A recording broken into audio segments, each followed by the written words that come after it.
Gus Imat di Hotel Solo, saya di sana. Kemudian Wonogiri ikrar, Yai Mubarak ikrar menolak habaib. Saya pun juga sebagai penceramah se-Solo Raya, saya juga keliling. Di mana ada habaib, saya tidak mau diundang. Kalau yang Rotibul Haddad itu yang membaca itu pribumi, saya siap ngaji. Tapi kalau yang baca habaib, cari mubalek yang lain. Ini saya tegas, karena apa? Saya ikut merasakan apa itu dipraming oleh Habib. Ada Habib sering ke rumah saya.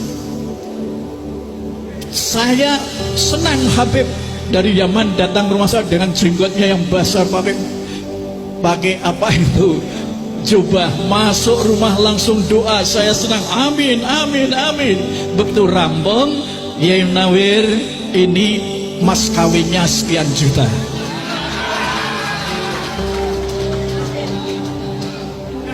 Baru puasa kemarin saya ngaji di Pondok Pesantren Al Falah Sukoharjo.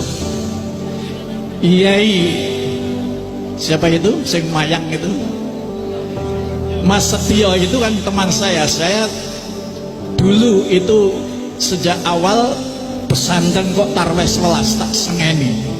Akhirnya tarweh 13. Pondok pesantren harus tarweh 13. Akhirnya saya diberi beban oleh Mas Tio, pokoknya jenengan setiap Ramadan harus di sini atau itu ngimami tarweh 11 atau 13. Karena saya yang merubah. Kemudian puasa kemarin beliau seperti kena gendam. Didatangi 5 Habib minta 10 juta. Masuk rumah berdoa, kemudian minta mas kawin, seperti tidak sadar. Setelah tidak sadar, istrinya suruh ambil ke ATM, ambil 10 juta, berikan. Setelah keluar, sudah pulang, Mas Setio itu, Kiai Setio itu gelo. Loh, saya kok nggak sadar sama sekali. Jadi kalau di sini apa itu sampai itu kemana-mana, ini akan jadi korban orang-orang NU.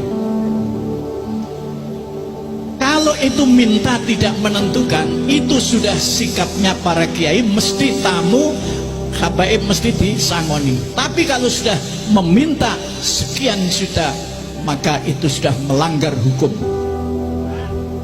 Inilah yang kita khawatirkan.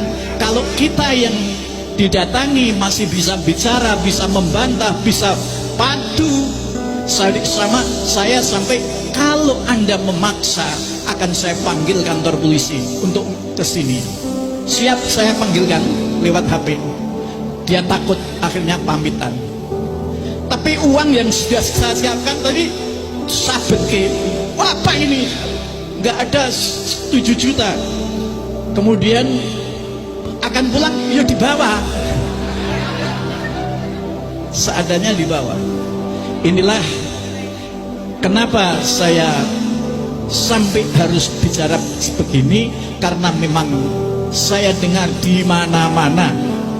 Seperti saya masih mengenal, saya itu masih dulu sering mengantarkan ngaji Mbah Yai Sa'dullah Romonim, Mas Kiai Mufid. Dia pernah bercerita juga begitu cerita yang begitu, Masya Allah.